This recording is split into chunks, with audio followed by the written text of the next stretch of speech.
अपना सब कुछ लुटा देती है, माँ अपना सब कुछ लुटाकर अपने बच्चे पर अपनी खुशियों को कुर्बान कर देती है। माँ वो है जो खुद रोती है और बच्चे को हंसाती है। माँ वो है जो बिलकती है और बिलकने वाले बच्चे को तसल्ली देती है। माँ वो है जिस माँ का आंचल जब तक किसी बेटे के सर पे होगा वो बेटा कभी नाकाम नहीं हो सकता। माँ अल्लाह तबारक व ताला की तरफ से जन्नत की चलने वाली ठंडी हवा का नाम है। माँ चलती फिरती जन्नत का नाम है। इसलिए मैं माँ को चलती फिरती जन्नत कह रहा हूँ, क्योंकि मेरे आका ने फरमाया अल जन्नतो तहता अक़दामिल उम्महात, के जन्नत तुम्हारी माओ के कदमों के नीचे है। माँ वो है जो अपनी औलाद से सबसे ज्यादा प्यार करती है। माँ वो है जो अपनी औलाद से सबसे ज्यादा मोहब्बत करती है। माँ अल्लाह का नुमाइंदा है जमीन के ऊपर। माँ अल्लाह तबारक व ताला और उसके रसूल सल्लल्लाहु अलैहि वसल्लम की रहमतों का एक सुतून है जमीन के ऊपर। माँ अपनी औलाद के लिए हर कड़वा घूंट पी लेती है और अपनी औलाद को खुशियां अता करती है। माँ कभी भी मायूसियों की लकीरें अपने बेटे के माथे पर देख नहीं सकती। माँ कौन है? माँ किसे कहते हैं? माँ वो है कि जो हाथ उठाती है तो अल्लाह का अर्श कांपने लगता है। माँ वो है जिसकी दुआ खुदा कभी रद्द नहीं करता। माँ वो है, माँ अगर मुर्गी हो तो उसके दिल के अंदर भी ममता हुआ करती है। जब माँ जानवर हो तो उसके अंदर भी ममता हुआ करती है। अगर आपने एक मुर्गी को देखा होगा तो आपको पता चलेगा कि मुर्गी जब बच्चों को पैदा करती है, मुर्गी के बच्चे अंडे से निकलते हैं और उसको अगर कोई दाना मिल जाए तो वो मखसूस आवाज निकालकर अपने बच्चों को जमा करती है और उसके टुकड़े करके अपनी चोंच को उठा लेती है। हैरत की बात है, माँ अगर बेअकल मुर्गी हो तो उसकी ममता का आलम यह है, माँ अगर अशरफुल मखलूकात हो तो उसकी ममता का आलम क्या होगा, उसकी मोहब्बतों का आलम क्या होगा, उसके प्यार का आलम क्या होगा, उसकी रहमतों का आलम क्या होगा, उसकी शफकतों का आलम क्या होगा। एक माँ जब अपने पेट के अंदर बच्चे को रखती है, कुरान मुकद्दस उसको बयान करता है कि माँ जब शिकम में बच्चा रखती है तो वो कमजोर से कमजोर तर होती जाती है। लेकिन अल्लाह अकबर, एक माँ हर लम्हा, हर पल, हर साअत, हर घड़ी गोया के मौत के मुंह से करीब होती है जब वो अपने पेट के अंदर बच्चा रखती है। और जिस वक्त बच्चे की विलादत होती है, हर सेकंड माँ कभी जिंदगी और कभी मौत के दरमियान वो चैलेंजेस से मुकाबला करती है। लेकिन हैरत है, माँ अल्लाह अकबर जिंदगी और मौत के दरमियान खेलती है, लेकिन जब बच्चा जवान हो जाता है तो माँ कभी नहीं कहती कि मैंने तुझे पैदा किया है, मैंने तुझ पे एहसान किया है। माँ अपना लहूए जिगर, माँ अपना खूने जिगर अपनी औलाद के सीने में मुंतकिल करती है। अगर आज कोई जवान जवानी की दहलीज पर है तो वो माँ की शफकतों की बुनियाद पर है, माँ की मोहब्बतों की बुनियाद पर है। अगर किसी के मुंह में ज़बान बोल रही है तो वो माँ की ममता का सदका है। माँ क्या है? अल्लाह अकबर। आज के मैं आपको बताऊं, अल्लाह के प्यारे हबीब सल्लल्लाहु ताला अलैहि वसल्लम की बारगाह में एक सहाबी आते हैं और अर्ज करते हैं, या रसूल अल्लाह सल्लल्लाहु ताला अलैहि वसल्लम, मुझे जिहाद का शौक है। या रसूल अल्लाह, मैं जिहाद के लिए निकलना चाहता हूँ, मैं जिहाद पर जाना चाहता हूँ। अल्लाह के हबीब फरमाते हैं, क्या तेरी माँ हयात है? क्या तेरी माँ जिंदा है? अर्ज करते हैं, हाँ या रसूल अल्लाह, मेरी माँ जिंदा है। आका फरमाते हैं, तेरे लिए जिहाद से बढ़कर सवाब ये है ताकि तू अपनी माँ की खिदमत करे, ताकि तू अपनी माँ की खिदमत करे। मेरे प्यारे आका अलैहिस्सलाम के प्यारे दीवानों, आज मेरी कौम के जवानों की कैफियत क्या है? जैसे ही जवानी की दहलीज पे कदम रखते हैं उनको यूं लगता है कि अब हमें माँ की जरूरत नहीं है, हम माँ की जरूरत से बेनियाज हो चुके हैं। नादान, तू चंद लूम चलाने वाला मजदूर है, तू अपने आप को माँ से बेनियाज समझता है। तू चंद साइजिंगों का मालिक है, तू कारखानेदार है, तू जमींदार है, तू दौलतमंद है या गरीब है, तू अपने आप को माँ से बेनियाज समझता है। आ मैं तुझे बताऊं, अल्लाह अकबर, इंसान मकाम नबूवत को पहुंच जाए, वो मकाम इतना बुलंद है, अब उससे बुलंद कोई मकाम नहीं। मकाम नबूवत वो है कि उससे बुलंद कोई मकाम अब मखलूक के अंदर हो नहीं सकता। अल्लाह अकबर। आइए उस नबी का जिक्र करें जो नबी सिर्फ नबी नहीं बल्कि रसूल भी है, सिर्फ रसूल नहीं बल्कि कलीमुल्लाह भी है। अल्लाह से कलाम करने वाला रसूल है, रब से बातें करने वाला रसूल है। और बातें करते करते अल्लाह ने उस रसूल को इतना इख्तियार दिया है कि किसी मामले में वो अल्लाह से मोहब्बत के मामलात में झगड़ भी लेते हैं। हदीस पाक है, मेराज शरीफ की हदीस में मेरे आका फरमाते हैं, मैंने शबे मेराज एक बंदे को अल्लाह से लड़ते देखा तो अर्ज की, मौला ये कौन तेरा बंदा है जो तुझसे लड़ता है? इरशाद हुआ, महबूब वो मेरा मूसा है, वो मेरी बारगाह में ऐसी ऊंची आवाज से बातें कर लेता है। आप अंदाजा करें, जनाब मूसा जलाली पैगंबर है, रब की बारगाह में ऊंची आवाज से बात करते हैं। अल्लाह अकबर। जनाब मूसा के गुस्से और जलाल का आलम यह था कि जनाब मूसा जब गुस्से में आते तो आपके बदन के जो कपड़े होते, वो जो बाल होते जिस्म के, कपड़ों के बाहर निकल जाते और अमामे से जो है वो शोले उठते हुए नजर आते। जनाब मूसा की शान ये है, आपका जो आसा है वो अज़दहे की हैसियत रखता है। हजरत सैयदना कलीम अलैहिस्सलातु व तस्लीम एक मर्तबा कोहे तूर पे तशरीफ ले जा रहे हैं और तबीयत यह है कि अल्लाह से बातें करेंगे। इरशाद होता है, मूसा आज जरा संभल कर, मूसा आज जरा संभल कर, मूसा आज जरा संभल कर। गौर करें, आज मेरी कौम का जवान ये सोचता है कि मेरे पास दौलत आ गई, मैं जवान हो गया तो मैं अपने माँ बाप से बेनियाज हो गया। कुदरत कह रही है, मूसा किसे? अपने पैगंबर को, अपने नबी को, ऊंची आवाज में गुफ्तगू करने वाले रसूल को, मूसा जरा संभल कर। इरशाद हुआ, मौला कोई पहली मर्तबा तो तूर पर नहीं आया, इससे पहले तो 12 आया, लेकिन कभी संभलने का हुक्म नहीं दिया।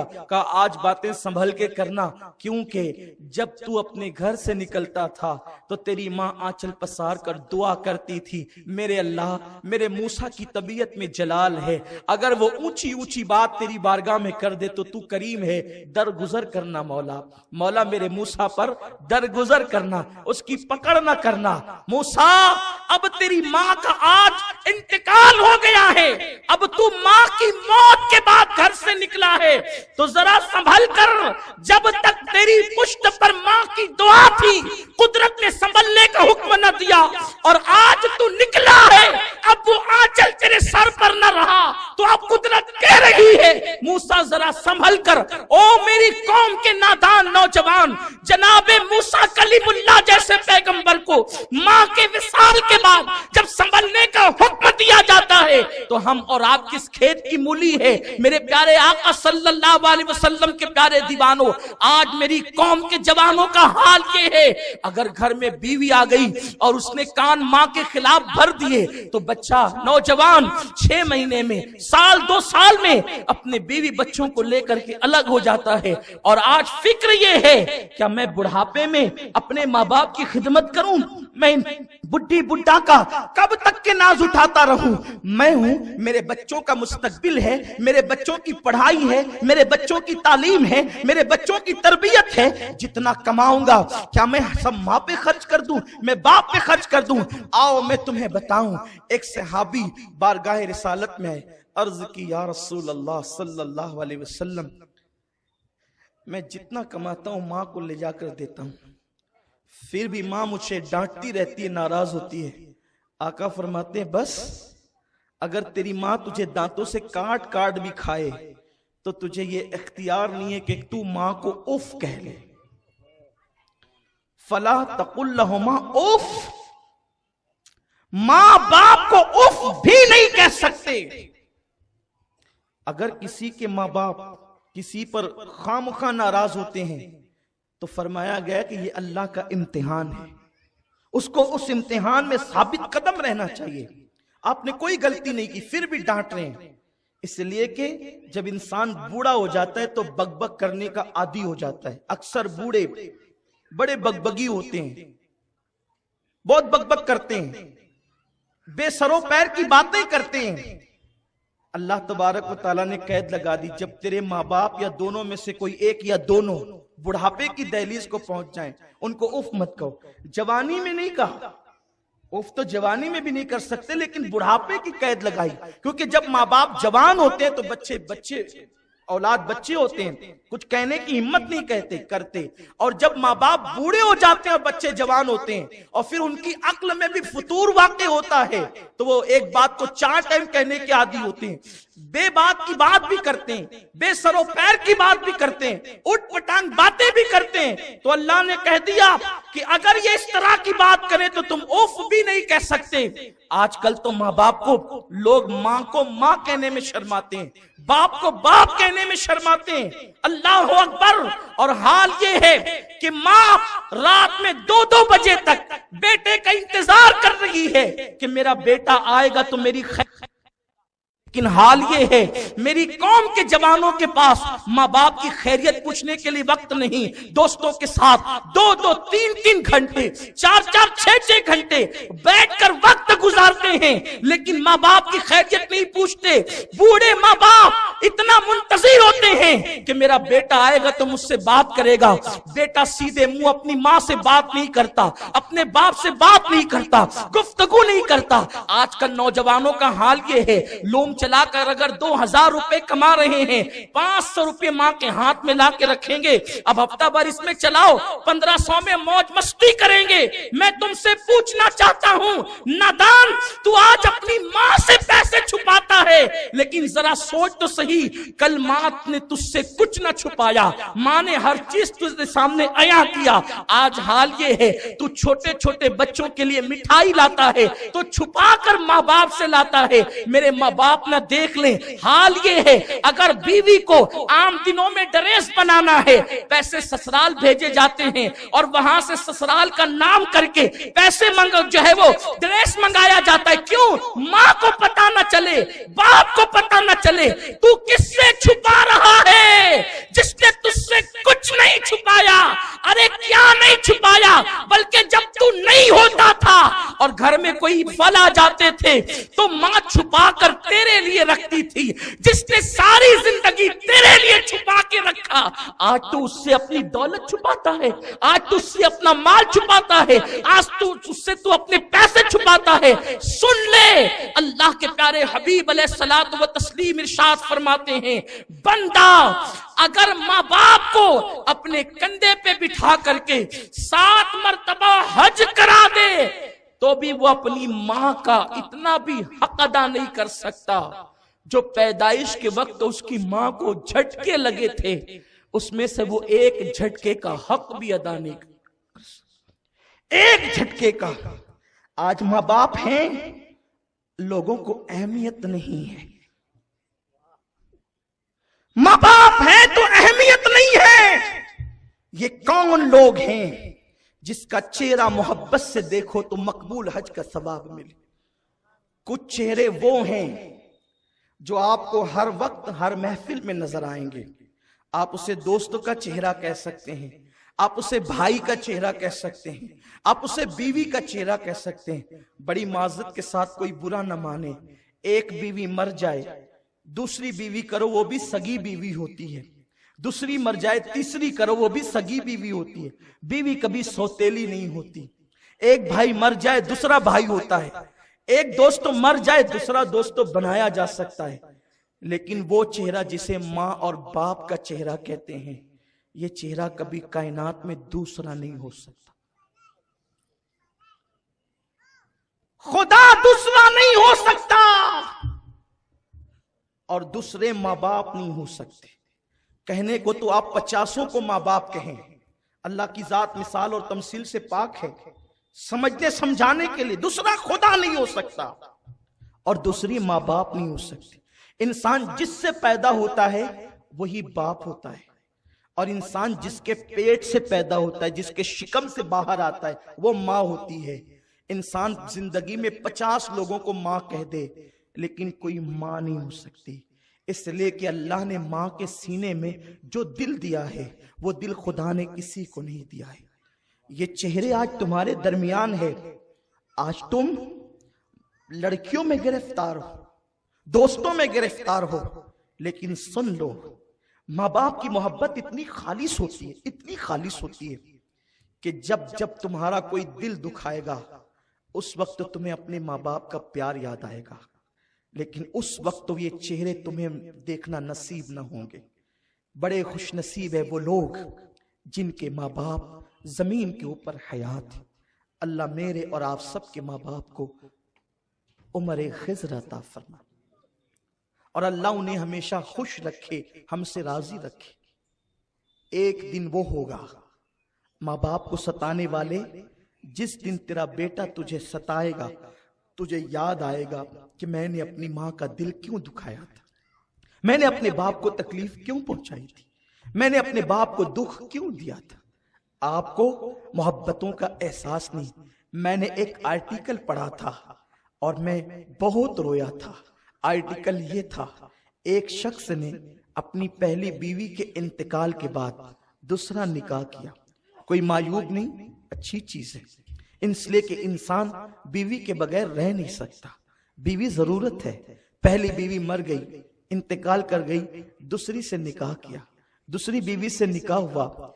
एक दिन पहली बीवी के बच्चे को लेकर वो शख्स बैठा हुआ था और अपने नन्हे से बच्चे से पूछता है, बेटे तेरी पहली माँ और दूसरी माँ दोनों में फर्क क्या है? पहली माँ और दूसरी माँ दोनों में फर्क क्या है? इसलिए कि जो बच्चा था वो पहली माँ का था और आज उसने दूसरी माँ का चेहरा देखना नसीब हुआ था।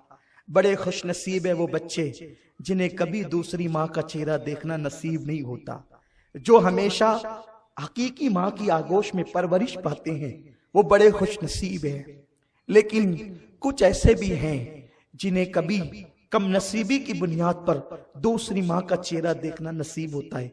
मैं नफरतों के बीज बोने नहीं आया। कोई किसी की अगर दूसरी माँ है तो वो उससे नफरत न करे, बात कहने की कह रहा हूं, अहमियत बता रहा हूं माँ की। माँ माँ होती, दूसरी माँ नहीं हो सकती, तीसरी माँ नहीं हो सकती। माँ एक ही होती है जिससे इंसान पैदा होता है। बाप ने पूछा, बेटे तेरी दूसरी माँ और पहली माँ में फर्क क्या है? बच्चे ने बड़ी मासूमियत से जवाब दिया, अब्बा मेरी जो पहली माँ है वो झूठी थी और जो दूसरी माँ है वो सच्ची है। बच्चे की मासूमियत भरा जवाब था, पहली माँ झूठी थी और दूसरी माँ सच्ची है। बाप ने पूछा, वो कैसे? पूरे तजस्सुस से पूछा, वो कैसे? तो बच्चे ने बड़ी मासूमियत से जवाब दिया, अब्बा जो मेरी पहली माँ थी, जब मैं मस्ती करता तो कहती, मस्ती करेगा ना तुझे मारूंगी, तुझे बांध दूंगी, स्कूल न जाएगा तुझे सजा दूंगी। लेकिन अब्बा मैं मस्ती करता तो जिसने कहा था कि तुझे खाना नहीं दूंगी मारूंगी, मस्ती करता तो मस्ती करते हुए पकड़कर बर्तन पे बिठाती और अपने हाथों से कहती खा ले। मेरा पेट भर जाता, मैं मुंह फेर लेता, फिर भी कहती मेरे लाल खा ले, मेरे चांद खा ले, मेरे लखते जिगर खा ले।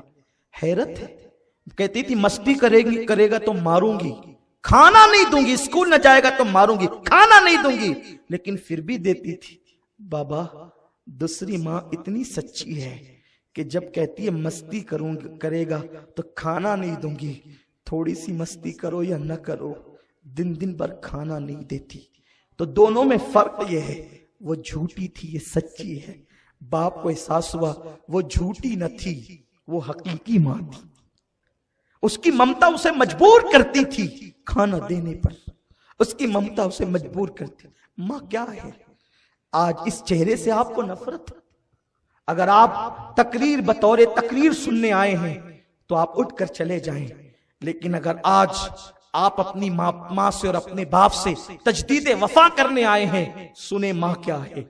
माँ वो है जब इंसान नन्हा सा बच्चा होता है और वो माँ के कपड़ों पर पेशाब कर देता है तो माँ बच्चे के पेशाब से कभी नफरत और घिन नहीं करती, बल्कि वो उसी गीले कपड़े में पूरी पूरी रात बिस्तर पे सो जाती है। सर्दी के अय्याम में बच्चा बिस्तर गंदा कर दे तो वो ठंडे ठंडे पानी से बच्चे की गलाजत अपने हाथों से धुलती है। माँ कभी बच्चे के पाखाने से नफरत नहीं करती, बच्चे के पेशाब से नफरत नहीं करती, बल्कि वो बच्चे के पेशाब पर पूरी रात सोती है। मैं पूछना चाहता हूं, अगर वही माँ बूढ़ी हो जाए और बीमार होकर पाखाना कर दे तो बेटा अपने नाक पे रुमाल रखता है। जरा सोच, जरा सोच, तू कौन है? आज तुमने दाढ़ियां लंबी की है, तुम दीनदार हो, तुम्हारे शहर के अंदर 200-250 मस्जिदें हैं, तुम मस्जिदों मीनार के शहर में रहते हो, तुम्हारे कपड़े सुन्नत के मुताबिक, तुम्हारी जेब में मिसवाक, तुम्हारे हाथों में किताबें, इस्लामी बुक्स, तुम्हारा माहौल मजहबी और इस्लामी कहलाता है। तुमसे पूछना चाहता हूं, मस्जिदों में अजान के बाद दौड़कर जाने वालों, क्या तेरी माँ भी तुझसे राजी है? क्या तेरा बाप भी तुझसे राजी है? मस्जिदें भरने वालों, मस्जिद बनाने वाले, मस्जिद बसाने वाले, मुस्तफा ने फरमाया कि जिसके माँ बाप उससे नाराज हो जाए, अल्लाह उसकी नमाजों को उसके मुंह पे फेंक देता है। उनकी नमाजें कबूल नहीं होती जिनके माँ बाप उनसे नाराज हो। माँ बाप को नाराज करके कोई माँ बाप को नौकरों के हवाले कर रहा है, किसी के माँ बाप मस्जिद के जीने पे बैठ के भीख मांग रहे हैं, किसी के माँ बाप सिसकियां ले रहे हैं। माँ बाप वो होते हैं ना जो औलाद के ऐब कभी बयान नहीं करते। पाकिस्तान के एक ओल्ड हाउस की दास्तान किसी मुफक्किर ने लिखी। एक जवान बेटा बीवी के कहने पर मां से अलहदगी इख्तियार करने का प्लान बनाता है। अब मां से कहता है, मां चल मैं तुझे कहीं घुमाने ले जाता हूं। बूढ़ी मां खुश हो गई। ये घुमाने का सिस्टम भी बड़ा अजीब है। बड़ी माजरत के साथ यूं भी महफिलों में हंसना हंसाना मेरी तबीयत के बहुत खिलाफ है, इसलिए कि लोग हंसते वहां है जहां लोग बहुत खुश होते हैं। जिसकी कौम हर वक्त कुचली जा रही हो, हम अपनी महफिलों में कैसे हंसे हंसाएं। लेकिन मैं अर्ज करूं, मेरे आका फरमाते हैं, मेरे नौजवानों जरा गौर से सुन लो, आज तुम मेरी तकरीर नहीं बल्कि मेरा दर्द दिल सुन रहे हो। अब्दुल माजिद भाई ने मुझे मौका फराहम किया कि मैं अपना दर्द दिल तुम्हारे सामने पेश करूं। मेरी माएं और बहनें भी यहां मौजूद हैं। अल्लाह के हबीब अलैहिस्सलाम फरमाते हैं, जो अपनी मां पर अपनी बीवी को तरजीह देगा, अल्लाह ने उस पे जन्नत की खुशबू भी हराम कर दी है। मैं सोचता हूं जुमा के दिन, इतवार के दिन लोग बाइक पे बिठा बिठा करके अपनी बीवियों को पार्कों में, होटलों पे घुमाने ले जाते हैं। क्या कभी तुम अपनी मां को भी लेके निकले हो इस तरह घुमाने, तफरीह करने? जबकि बोरियत का एहसास उसको ज्यादा होता है, वो बूढ़ी हो गई है, वो अब उसके पास कोई बैठना पसंद नहीं करता। कभी मां को भी तो लेकर निकलो, कभी मां को भी तो तफरीह कराओ।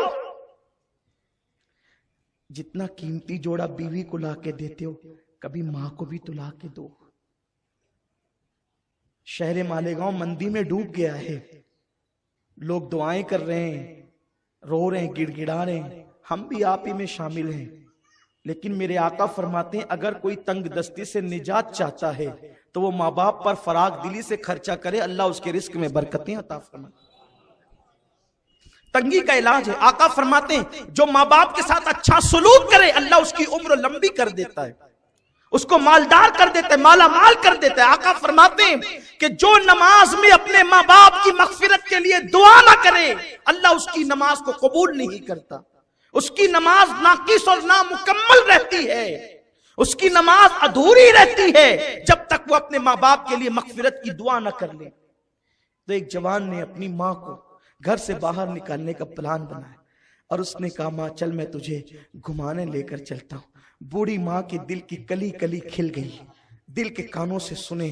मेरी माएं और बहनें भी यहाँ, जवान मेरी बहनें बैठी हुई हैं, मैं उनका भाई, उनका खादिम, और मैं उनका शुक्रिया अदा करता हूँ। दूर दूर से आती है महफिलों के अंदर।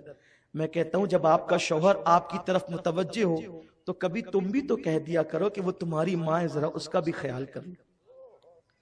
अगर एक बीवी अपने शौहर को याद दिलाए, खुदा याद दिला दे कि अपने माँ का भी जरा ख्याल कर लो, तो शायद मैं समझता हूं कि शौहर आपके कहने पर कुछ करेगा। और आपका हाल तो ये है, आपको अपनी माँ अच्छी लगती है, शौहर की माँ अच्छी नहीं लगती। लेकिन मेरी बहन याद करना, याद रखना, अपनी बूढ़ी सास को तू कब तक सताएगी? एक दिन तू भी सास बनेगी और जो सुलूक आज तू अपनी सास के साथ कर रही है, इससे बदतरीन सुलूक तेरी बहू तेरे साथ करेगी। इसलिए कि अल्लाह दूर नहीं है। कमा तदीन तुदान, तुम जैसे करोगे अल्लाह तुम्हारे साथ वैसे ही बदला लेगा। वो औरतें सुकून से होती है बुढ़ापे में जो अपनी सास की दुआ लेती है, क्योंकि तुम्हारी जन्नत तुम्हारा शौहर है और तुम्हारे शौहर की जन्नत उसकी मांग है। अगर तुम सास को घर से बाहर निकलने का प्लान कर रही हो तो गोया कि तुम अपने शौहर को बेजन्नत करना चाहती हो। उसे जन्नत कैसे मिलेगी? बीवी ने बहका दिया, ये प्लान बना लिया कि मां से अलग हो जाना है, और माँ से कहते हैं माँ चल तुझे, माँ की कली कली खुश हो गई, आज मेरा बेटा मुझे घुमाने ले जाए। बूढ़ी माँ को वो लेकर कार में बिठाया और ओल्ड हाउस के दरवाजे पे कार खड़ी की। पार्क बना हुआ था, उसके जीने पे माँ को बिठाया, कहा माँ देख ये ओल्ड हाउस है, ये बुढ़ा घर है, यहाँ बड़ी खिदमत की जाती है, बहुत ख्याल किया जाता है, आज से तुझे यहाँ रहना है। अच्छा मैं चलता हूँ, मेरे लिए दुआएं करते रहना, जब जब मौका मिलेगा मैं आया करूंगा मिलने के लिए। माँ ने हसरत भरी नजर से अपने जाते हुए बेटे की कार को देखा। बेटे के घर में कोई कमी न थी, बहुत मालदार था वो, लेकिन बीवी के कहने पे माँ को अलग कर रहा था। माँ ने अपने दुपट्टे से थरथराते हुए हाथों से दुपट्टे से आंसू पोंछे, और माँ को क्या याद नहीं आता होगा, वो गीले बिस्तर पे सोना, अपना दूध पिलाना। ये दूध क्या है? खून के कई कतरे मिलते हैं तब जाके कहीं दूध का एक कतरा बनता है। 2 साल तक पूरे शौक के साथ माँ अपने बच्चे को दूध पिलाती। माँ कभी सीने लगाती, कभी चूमती है, कभी प्यार करती, कभी मोहब्बत करती, बल्कि वो मोहब्बत ही तो करती है। और करती क्या है? उसने जाते बच्चे को देखा, जवान बेटे को देखा, लेकिन बुढ़ापा हसरत भरे अंदाज से ठहर गया और जवान बेटा कार में रवाना हो गया। ओल्ड हाउस के जिम्मेदारों ने जिस वक्त एक बुढ़िया को रोते हुए देखा, वो रजिस्टर लेकर के चंद जिम्मेदारान आए, बुढ़िया के इर्द गिर्द बैठ गए। माई तेरा नाम क्या है? बुढ़िया ने दुपट्टे से आंसू पोंछते हुए और रोते हुए अपना नाम कहा। फिर कहा तेरे बेटे का नाम क्या है? बुढ़िया की हिचकी भर गई, आवाज भर्रा गई, बेटे का नाम न ले सकी। किसी ने कहा माई तेरे बेटे का नाम? कुछ नहीं कहा। माई तेरे बेटे का नाम? कुछ नहीं कहा। किसी ने कहा छोड़ो, माई को अंदर लेकर के चलो, ये इसका बेटा इसको आज छोड़ गया है ना, इसलिए इतनी नाराज है कि ये अपने बेटे का नाम लेना नहीं चाहती। जैसे ही इतना सुनना था कि ये अपने बेटे से इतनी नाराज है कि अपने बेटे का नाम लेना नहीं चाहती, बुढ़िया ने पूरी बुढ़ापे की ताकत को इकट्ठा किया और बोल नहीं पा रही थी, रो रही थी। कहने लगी खबरदार, मेरे बेटे के खिलाफ एक जुमला भी अगर कहा तो ये ना कहना कि नाराज हूं इसलिए बेटे का नाम लेना नहीं चाहती। अल्लाह मेरे बेटे को सलामत रखे इसलिए उसका नाम लेना नहीं चाहती कि मेरा बेटा बड़ा मशहूर है, अगर नाम बता दूंगी तो मेरे बेटे की बेइज्जती हो जाएगी। उसकी आबरू को बचाने के लिए नाम नहीं लेती। माँ ये होती। तुमने माँ को कभी नहीं पहचाना। ये दुनिया की रंगीनियां, रंगरेलियां, ये सब तुम उसमें डूबे हो। आज तुम्हें माँ बाप की अहमियत नहीं पता।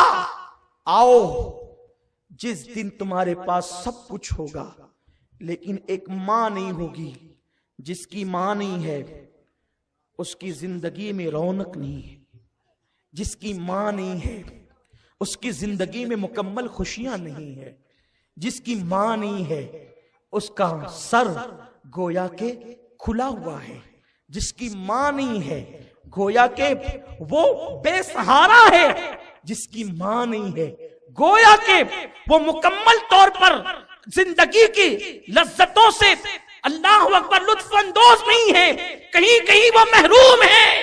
इसलिए कि माँ क्या है आपको बताऊं, इंसान के पास सब हो, अगर माँ ना हो तो एक दिन उसे माँ याद आती।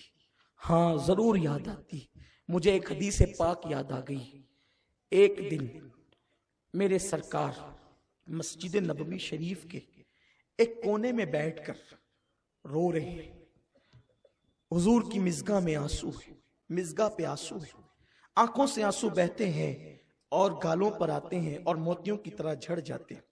अल्लाह के हबीब को रोता देखकर, वो रसूल जो ओहद की सख्तियों में न रोए, वो रसूल जो बद्र की तकलीफ में न रोए, वो रसूल जो मक्के में कांटों पे चल कर न रोए, वो रसूल जो पत्थर खाने के बाद न रोए, वो रसूल जो बड़े बड़े मसाइब मुसीबतें तकलीफें झेल कर भी मुस्कुराते रहे, जिसकी तस्की से रोते हुए हंस पड़े, उस तबस्सुम की आदत पे लाखों सलाम। आज वो रसूल पाक रो रहे हैं। सहाबा ने जैसे हुजूर को रोते देखा। कौन रो रहा है? हबीबे खुदा रो रहा है। कौन रो रहा है? जाने आदमियत रो रहा है।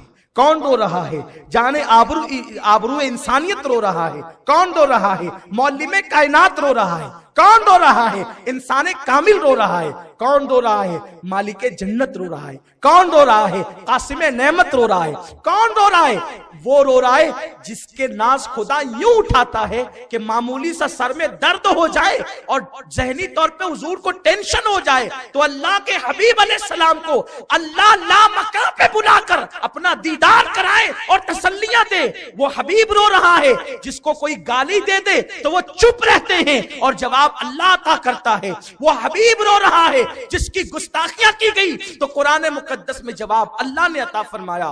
वो प्यारा हबीब जो लेट जाए तो या अय्युहल मुद्दस्सिर की आयत नाजिल हो जाए, जो अल्लाहु अकबर खिरामे नास फरमाए तो ला उक़सिम बिहाज़ल बलद कुरान कहे, जो मुस्कुरा दे तो कुरान वन नज्म कहे। वो प्यारा हबीब रो रहा है।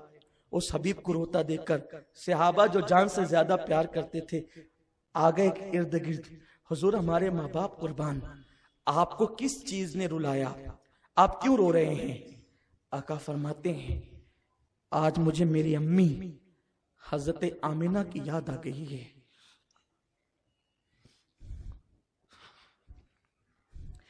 मालिके कौनैन को, जिसके घर में किसी चीज की कमी ना हो, जो जन्नत का मालिक हो, जो खुदा की कुंजियों का मालिक हो, वो हबीब मस्जिद के कोने में बैठकर गोया के आवाज दे रहा है अपनी 6 साला बचपने की जिंदगी को कि वो वक्त जब अबुआ के मुकाम पर एक आमिना बिस्तर पर, जिसे बिस्तर नसीब न था उस वक्त, बिस्तर पत्थरों का बिस्तर, पत्थरों का सरहाना, एक माँ है उसके सरहाने बाईं तरफ एक कनीज है जिसका नाम उम्मे ऐमन है और उसके सामने सीने के पास एक 6 साल का मासूम बच्चा जिसका चेहरा इतना खूबसूरत है, मन रआनी फकद रअल हक, जो खुदा का जलवा देखना चाहे उस बच्चे का चेहरा देखे।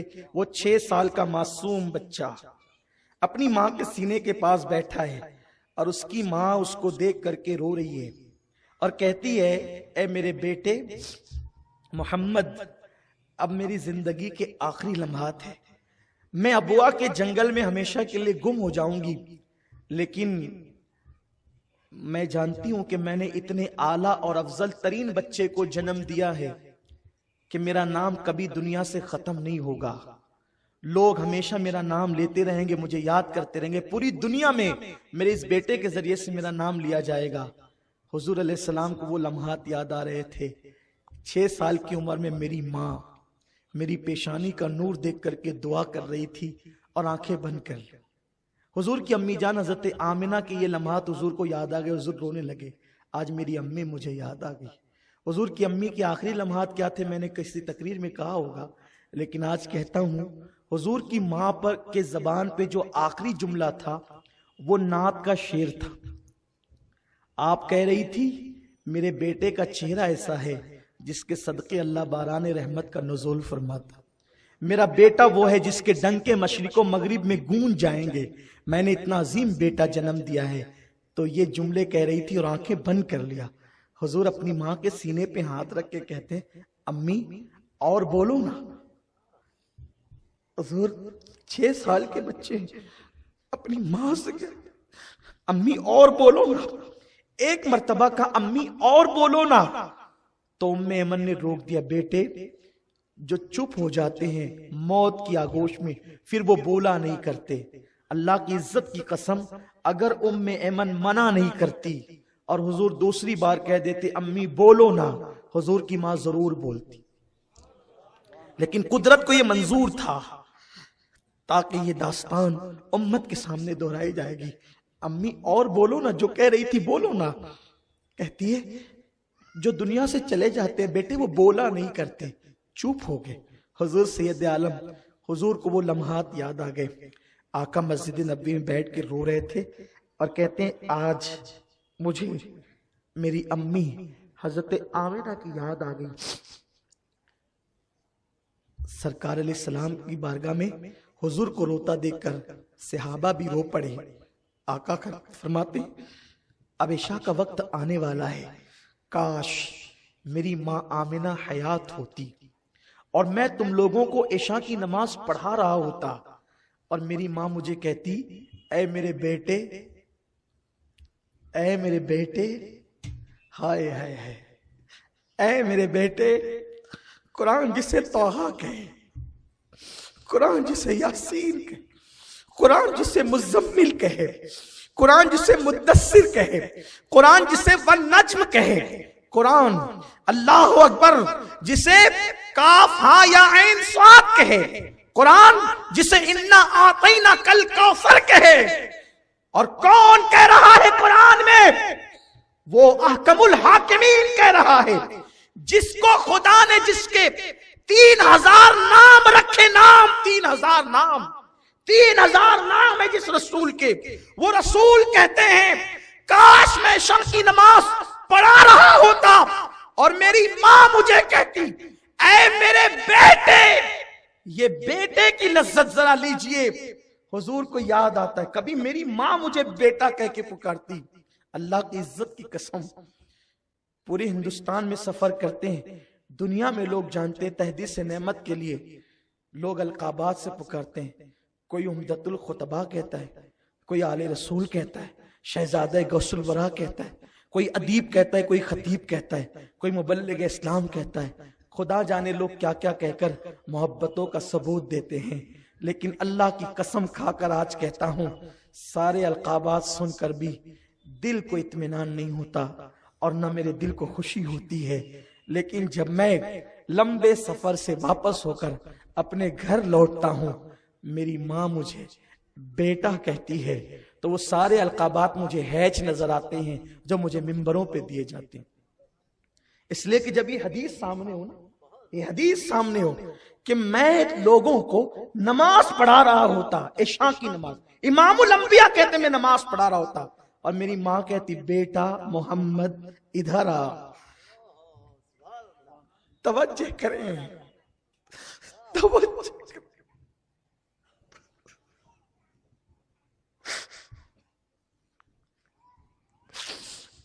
अगर कोई हुजूर को ये कह दे वो काफिर हो जाए, हुजूर को कोई ये कह दे बेटा मोहम्मद, वो काफिर हो जाए, वो काफिर हो जाए। इसलिए कि हुजूर उम्मत के रूहानी बाप हैं। कोई हुजूर को बेटा नहीं कह सकता, कोई हुजूर को बेटा नहीं कह सकता। इसमें हुजूर अलैहिस्सलाम की बेअदबी है और हुजूर की बेअदबी कुफ्र है। लेकिन आका कहते काश मेरी मां हयात होती और मुझे कहती बेटा मोहम्मद जरा इधर आना, तो सहाबा हुजूर को देखने लगे, हुजूर आप क्या करते? आका फरमाते मैं इशा की नमाज छोड़ देता और लब्बैक या उम्मी कहकर मैं अपनी अम्मी के पास चला जाता। आज हमें इस चेहरे का एहसास नहीं है, इस चेहरे का ख्याल नहीं है, लेकिन याद रखना जब ये चेहरा गुम होगा, कब्र की मिट्टी के नीचे दफन होगा, उस वक्त तुम इस चेहरे को तरस जाओगे।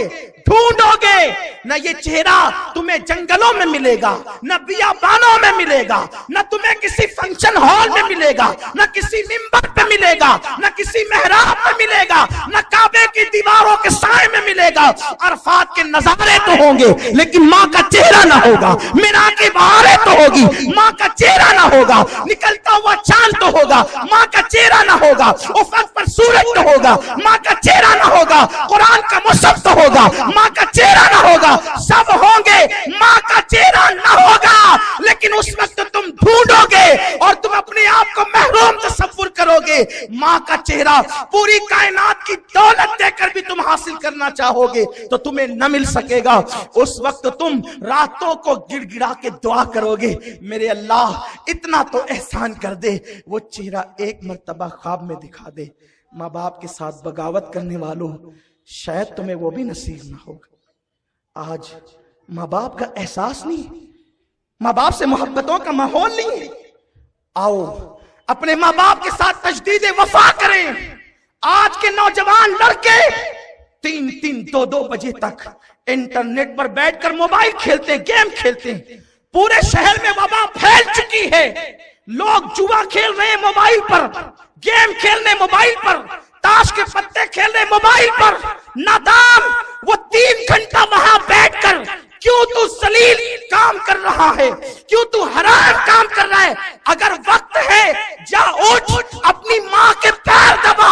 खुदा की इज्जत की कसम, अगर तेरी माँ के दिल से दुआ निकल गई, अल्लाह तुझे वली बना दे, तुझे कुतुब बना दे, तुझे अब्दाल बना दे। तुम्हें पता है माँ की दुआ इंसान को वली बना देती है। ये ख्वाजा बाकी बिल्ला, ये बाकी बिल्ला कौन है? ख्वाजा बाकी बिल्ला सिलसिले नक्शबंदिया के बुजुर्गों में से एक पाए के बुजुर्ग हैं। हजरत मुजद्दिदे अल्फसानी शेख अहमद सरहिंदी के पीर हैं। इब्तिदा में इबादत की तरफ ज्यादा तवज्जो और लगाव न था। बाकी बिल्ला तवज्जो नहीं थी ज्यादा, लेकिन सोचते थे कि अमल कम करूं और वली बन जाऊं। तड़प थी वली बन जाऊं वली, लेकिन वली जैसा अमल करने का इब्तिदाई दिनों के अंदर शौक न था। माँ ने कहा बेटा बेचैन क्यों होता है? अर्ज की अम्मी वली बनना चाहता हूं लेकिन इतने मुजाहिदात नहीं कर सकता। हाथ उठ गए, मेरे अल्लाह मेरे बेटे को वली बना दे। अल्लाह ने ख्वाजा बाकी बिल्ला को सिर्फ 2 जुमलों की बरकत से विलायत अता फरमा। आप अपने माँ बाप को छोड़कर पीरों के पास जाते हैं, उलमा के पास जाते, इमामों के पास जाते। पीरों की अजमत अपनी जगह है, इनकार नहीं करता, लेकिन लोग हाथ चूमने के लिए धक्कम धक्की करते हैं। हाथ चूम सकते हैं, जायज है। अबू दाऊद शरीफ की हदीस है कि सहाबा ने हुजूर के हाथ भी चूमे, पैर भी चूमे, लेकिन बल्कि किसी ने हजरत इमाम हसन बसरी के हाथ चूमे, उसकी बरकत से अल्लाह ने उसको जन्नत अता कर दी, बख्श दिया। इनकार नहीं है, मेरा मसलक ही अदब का मसलक है, हम सब के अदब करते हैं। पीरों के हाथ चूमो, उलमा के चूमो, सादात के चूमो, बरकतें मिलेगी। लेकिन पहले अपने माँ बाप के चूमो, अपने माँ बाप के चूमो। सेठ साहब ऐलान कर रहे हैं फला मस्जिद के अंदर मेरी तरफ से 5 लाख रुपए, 50,000 रुपए, 10,000 रुपए, और उसकी माँ घर में परेशान है, पैसों के लिए, मेरा बेटा दवा के लिए पैसे देगा तो मैं जाकर इलाज कराऊं। क्यों? क्योंकि वहां ऐलान हो रहा है ना, और यहां कोई ऐलान तो नहीं होना है।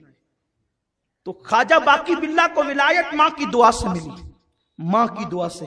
और 3 घंटा खेल कूद में जो बैठे हो, जाओ माँ के पैर दबाओ। जब माँ दुआ करती है तो माँ की दुआ अल्लाह कभी रद्द नहीं करता, बल्कि यहां तक सूफिया फरमाते हैं कि जब माँ हाथ उठाती है तो अल्लाह का अर्श हिलने लगता है। अल्लाह कहते हैं अर्श हिल जा, क्यों तू नहीं रुकता? अर्श रुक जा, तू हिल रहा है, रुक जा। अर्श कहता है आज कैसे रुकूं? एक माँ ने हाथ उठाए अपने बेटे की खातिर, मौला कबूल कर ले। इरशाद होता है तू तो बाद में हिलना शुरू हुआ, उसके जुमले भी पूरे न हुए थे, हमने उसकी दुआ को कबूल कर लिया। माँ की दुआ क्या नहीं बनाती। ये हजरत मखदूम माहिमी रहमतुल्लाह अलैह, कितने बड़े बुजुर्ग हैं हजरत मखदूम माहिमी। मैं अपनी गुफ्तगू समेट रहा हूं, लेकिन आज मैं ये चाहता हूं, मैं तकरीर करके सिर्फ जाना नहीं चाहता। आज एक माँ का चहलुम है, आज मैं हर मां की आबरू का तहफ्फुज चाहता हूं। मैं तुम्हारी माओ की अजमत और तहफ्फुज अपने इस कादरी दामन में बतौर भीख मांगता हूं। अपनी ससुराल में रहने वालों, लौट जाओ अपनी मां की तरफ। अलग अलग मकानात बनाने वालों, लौट जाओ अपनी मां की तरफ। माओ को जलील और रुस्वा करके घर से निकालने वालों, लौट जाओ अपनी मां की तरफ। मां को बिस्तरे मर्ग पर सिसकियां लेकर के छोड़ने वालों, लौट जाओ अपनी मां की तरफ। आज तुम्हें घर जाकर सबसे पहला काम ये करना है, अगर मां जिंदा है और बाप, तो उनके पैर पकड़ करके आपने माफी मांगना है, हमें माफ कर दो। इसलिए कि जिसने मां या बाप से सिर्फ ऊंची आवाज से बात की होगी, कयामत के दिन अल्लाह उसके सारे अमाल अकारत कर देगा। हदीस पाक है, एक बंदा इतनी नेकियां लेकर के आएगा, पहाड़ों जैसी नेकियां, तोलेंगे पूरा मीजान नेकियों से भर जाएगा। फिर क्या होगा? एक छोटी सी चिट्ठी गुनाह के पल्ले में गिरेगी और फिर उसके गुनाह का पल्ला भारी हो जाएगा। अल्लाह फरमाएगा इसको मुंह के बल घसीटते हुए जहन्नम में ले जाओ। और बंदा कहेगा मैं जहन्नम में जाने तैयार हूं मेरे अल्लाह, लेकिन बता दे वो छोटा सा कौन सा गुनाह था। एक छोटी सी चिट्ठी गिरी है, पूरी जिंदगी की नेकियां पहाड़ों जैसी अकारत। इरशाद होगा फरिश्तों बता दो इसे। फरिश्ते कहेंगे तूने एक मर्तबा अपनी मां से चिल्ला कर बात की थी, उसकी वजह से तेरी सारी जिंदगी की नेकी अकारत हो गई। मैंने बहुत दीनदारों को भी देखा है अपनी मां से मुंह चलाते हुए, अपनी मां को डांटते हुए। मेरे आका के दीवानों, इमाम अहले सुन्नत सैयदी आला हजरत लिखते हैं माँ बाप के हुकूक बयान करते हुए कि माँ बाप से बात करो तो पहले इजाजत लो। बगैर इजाजत माँ बाप से गुफ्तगू करना ये बेअदबी की तरफ ले जाता है। और जब वो इजाजत दे दें तो उनसे ऐसे बात करो जैसे एक गुलाम अपने आका से बात करता है। क्या कभी हम इस तरह बात करते हैं? वो हमारी जन्नत भी है जहन्नम भी है। अगर राजी कर लिया तो जन्नत, नाराज कर लिया तो जहन्नम। मेरे आका फरमाते हैं अगर किसी को पता करना है, मफहूम हदीस है, किसी को पता करना है अर्श का मालिक राजी है कि नाराज है, वो अपने घर चले जाए। माँ बाप राजी है, खुदा भी राजी है। माँ बाप नाराज है तो खुदा भी नाराज है। अपने सजदों पे गुरूर करने वालों, खुदा राजी और नाराज माँ बाप की रजा और नाराजगी पर है। यहां तो हाल ये हम सब छोड़कर, माँ बाप की खिदमत छोड़कर, सब कुछ छोड़कर कहां पड़े हुए? आओ अहदे वफा करें। आज के बाद मालेगांव की कोई भी मां न रोएगी औलाद के लिए। इतना खुश कर दो इन्हें अगर अल्लाह को राजी करना है तो। क्या नहीं मिलता जो माँ बाप को इस हालत में कब्र में रखे कि उसके माँ बाप राजी हैं, कभी जिंदगी में उसे कोई मुसीबत नहीं आएगी, कोई तकलीफ नहीं आएगी, कभी वो तंगदस्त ना होगा, कभी वो रुस्वा ना होगा, कभी वो जलील ना होगा। बल्कि मैं तो हर उस इंसान से बचने की कोशिश करता हूं। मेरे पास बहुत लोग आते हैं, मैं कभी गरीबी नहीं देखता दोस्ती करते वक्त, अमीरी नहीं देखता, काला गोरा नहीं देखता, सिया सफेद नहीं देखता, ना कोई सिलसिला देखता हूं, ना कोई बिरादरी देखता हूं। लेकिन जब कोई मुझसे दोस्ती करने के लिए आता है तो मैं तहकीक जरूर कर लेता हूं इतना कि इसका रवैया इसके माँ बाप के साथ क्या है। अगर वो माँ बाप का वफादार होता है तो मैं आंख बंद करके हाथ मिला लेता हूं, क्योंकि मुझे यकीन है जो अपने माँ बाप का वफादार है वो कभी किसी से गद्दारी नहीं करेगा। और कितनी बड़ी दाढ़ी लेकर के आए, कितना भी नेक बन करके आए, अगर माँ बाप के साथ उसका रवैया ठीक नहीं होता है तो मैं उससे बहुत बचता हूँ। इसलिए कि मेरे उस्ताद ने मुझे ये तालीम दी थी। एक बहुत बड़े बुजुर्ग मेरे उस्ताद, उन्होंने मुझसे कहा था बेटे जो माँ बाप का गद्दार उससे कभी दोस्ती ना करना, इसलिए कि जो माँ बाप का ना हुआ वफादार वो कभी किसी का वफादार नहीं हो सकता। तो ये सब जो हो रहा है ये अपने करतूत का नतीजा। अपने माँ बाप को खुश करो, राजी करो, उन्हें खिलाओ, कभी कुर्बान। बड़ी प्यारी हदीस याद आई। मेरे आका फरमाते हैं कि जो अपनी माँ की पेशानी चूमे गोया वो जन्नत के चौखट को चूम लेता है, और जो अपनी माँ की पेशानी चूमे, सिर्फ पेशानी चूमे, अल्लाह तबारक व ताला उसे 1000 जन्नतें नसीब फरमाएगा। माँ की पेशानी चूमने पे सवाब है। माँ की पेशानी चूमे, अल्लाह की रहमतें उसका तवाफ करती है। ये माँ की पेशानी चूमने की बरकतें हैं। तो अर्ज ये कर रहा था हजरत मखदूम माहिमी रहमतुल्लाह अलैह, आपको शौक था आलिम बनने का, माँ की दुआ से क्या नहीं, आलिम बनने का शौक, बचपना था बचपना। माँ ने बड़ी अच्छी तरबियत की थी। अम्मी से कहा, माँ मैं आलिम बनना चाहता हूँ, माँ मैं मौलाना बनना चाहता हूँ। उस दौर में उलमा की बड़ी कदर थी, बहुत लोग कदर करते थे उलमा की, आलिम बनना है। माँ ने कहा, बेटा आज के दौर की तरह वहां गली गली मदरसे तो नहीं थे, तो आलिम बनने के लिए कोई समरकंद जाता, कोई बुखारा जाता, और वो बंबई की छोटी सी बस्ती में वो रहते थे। वालिद का विसाल हो चुका था, अब्बा का इंतकाल हो चुका था। माँ के लिए, बेवा माँ के लिए वही सब कुछ थे। माँ ने कहा, बेटा और माएँ तो अपनी औलाद को इजाजत देती है, मैं तुझे कैसे इजाजत दूं, मेरा कोई नहीं है तेरे सिवा। तुझी को देख देख कर तो बेवगी के जख्म को मैं ठंडा करने की कोशिश करती हूँ। बेटे तुझे नहीं जाना, और दुआ करती हूँ अल्लाह तुझे आलिम बना देगा, जा। माँ से कहा, माँ अगर ये तेरी खुशी है कि मैं जाहिल रहूं तो ठीक है, मैं जाहिल रहूंगा, लेकिन तुझे छोड़कर समरकंद बुखारा ना जाऊंगा। बस फजर की नमाज माँ के साथ पढ़ी और माँ से कहा, अम्मी मैं जरा समंदर की सैर करके आता हूँ, फजर की बात का वक्त है, समंदर के किनारे थोड़ा सा टहल लूं। छोटे से हैं, जैसे ही चले देखा पत्थर पे खूबसूरत इंसान है, सलाम किया। सलाम करने के बाद उस बुजुर्ग ने कहा, ए अली, उनका नाम अली था, अली बता तू यहाँ क्यों है? उन्होंने कहा, मेरी माँ से मैं इजाजत लेके चंद कदम यहाँ चलने आया हूँ। कहा, बुजुर्ग आप कौन है जो आप मेरा नाम जानते हैं, अली आप कौन है? तो उस वक्त उस बुजुर्ग ने कहा, मैं खिज्र हूँ और अल्लाह ने अब मेरी ये ड्यूटी लगाई है कि मैं रोजाना तुझे यहाँ पढ़ाने आया करूं और मैं तुझे आलिम बनाऊं। माँ की नाफरमानी करता तो समरकंद और बुखारा के उलमा के बर्तन धोने पड़ते। तूने माँ की फर्मा बरदारी की और तू घर रुक गया, तो तेरे लिए अल्लाह ने मुझे भेजा ताकि मैं तुझे इल्म सिखाऊं, पढ़ाऊंगा, लेकिन एक वादा कर, किसी को नहीं बताना कि मैं तुझे पढ़ाता हूं, किसी को नहीं। कहा ठीक है, किसी को नहीं बताऊंगा कि आप मुझे पढ़ाते हैं। बहुत खुश हो गए, पढ़ने लगे, रोजाना अब जाने लगे, पढ़ने लगे। एक दिन माँ ने कहा, अली बेटे तू इतनी देर तक के जाता है फिर वापस आता है, करता क्या है तू? सोचने लगे, खिज्र ने तो मुझसे वादा लिया था किसी को बताना नहीं, अगर बताओगे तो दूसरे दिन से मैं तुम्हें पढ़ाने नहीं आऊंगा। तो सोचा अगर बताता हूं तो खिज्र कल से नहीं आएंगे, मैं अधूरा आलिम हो जाऊंगा, और अगर ना बताऊंगा माँ का दिल दुखता है। एक तरफ खिज्र की तालीम है, एक तरफ माँ का दिल है, दिल तोड़ूं या खिज्र को छोड़ूं?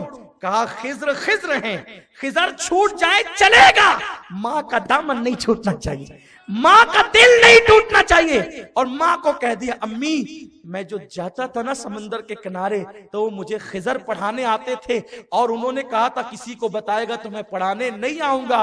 अब लिपट क्यों लगे, अम्मी वो तो नहीं आएंगे, अम्मी वो तो नहीं। कहा बेटा कोई बात नहीं, अल्लाह करीम है, वो तुझे आलिम बना देगा। और ये कहा, तसल्लिया दी।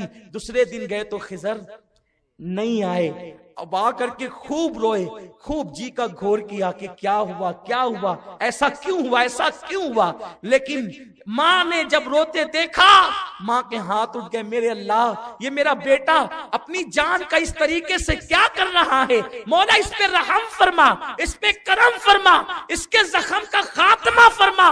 जो दुआएं करनी थी माँ ने कर दिया। जब दूसरे दिन गए तो खिज्र को उसी पत्थर पे देखा, और जब करीब पहुंचे तो खिज्र ने कहा, अली पढ़ाने नहीं आया, अपना वादे पे मैं कायम हूं, आज तुझे ये बताने आया हूं, अगर तू राज छुपा लेता, माँ को न बताता, तो मैं तुझे पढ़ाने आता और तुझे मुकम्मल तालीम देता, लेकिन तूने मुझे छोड़ना गवारा किया, माँ की नाफरमानी और दिल तोड़ना गवारा न किया, तो अल्लाह को ये अदा इतनी पसंद आई कि कल रात तेरा सीना चीर कर अल्लाह ने अपने दस्ते कुदरत से जितने उलूम देने थे सारे उलूम उंडेल दिए हैं। अगर तू न बताता तो पढ़ता रहता, तूने बताकर माँ का दिल जीता, अल्लाह ने अपने दस्ते कुदरत से तेरे अंदर उलूम को उंडेल दिया। इसीलिए मखदूम माहिमी की किताबें, तफसीर मखदूम माहिमी आज भी मिस्र में पढ़ाई जाती, मिस्र के जामे अजहर के निसाब में शामिल है। 800 साल पुरानी तफसीर, ये इल्म था हजरत मखदूम माहिमी का। बस ये उन्वान तो कभी खत्म ही नहीं हो सकता। दरिया को पानी निकाल निकाल के खुश्क किया जा सकता है, ये उन्वान खत्म नहीं हो सकता। लेकिन बस इख्तिताम करते हुए अर्ज करूं, आज हम सब वादा करते हैं कि अपने माँ बाप को राजी करेंगे। जिनके माँ बाप इंतकाल कर गए, अभी आप उठे नहीं, तकरीर खत्म नहीं हुई। हमारी महफिल बाअदब लोगों की महफिल सलातो सलाम पे खत्म होती है। ये कोई गजल की महफिल नहीं है कि यहां गजलें हो जाए और तालियां पीट करके लोग जिसके जी में जब आए तब चला जाए। ये महफिल रसूल है, जिक्र मुस्तफा की महफिल है। यहां आगाज तिलावत कुरान से होता है और इख्तिताम नबी पे सलाम से होता है। हाँ, इसलिए जब आया करो बगैर रसूल पाक को सलाम के भी न जाया करो, क्योंकि ये आवारा लोगों की महफिल तो नहीं है। यहां शायरात और शायर चीख चिल्लाएं, आपको जितना पसंद आया आप तालियां टीप लें, उसके बाद चले जाएं। कोई मुशायरा नहीं है, कोई नज़म की महफिल नहीं है, कोई लतीफे की महफिल नहीं है। ये वो महफिलें हैं जिसमें आने वालों की तकदीरें बदलती है। हजरत शेख अब्दुल हक मुहद्दिस दहलवी कहते हैं, हाँ, हम आपके पास बैठ करके न ओट मांगने आए न नोट मांगने आए। ये वो महफिलें नहीं है कि झूठ फसाद बोल करके यहां बातें करके महफिल खत्म हो जाए। नहीं, शेख अब्दुल हक मुहद्दिस दहलवी कहते हैं कि मुझे अपने किसी अमल पर यकीन नहीं है, लेकिन मेरा एक अमल ऐसा है वो कभी रद्द नहीं होगा और उसके सदके अल्लाह मुझे बख्श देगा। वो अमल ये है कि जब भी मैं महफिल सजाता हूं तो महफिल के आखिरी में अदब के साथ खड़े होकर नबी पे सलाम पढ़ता हूं।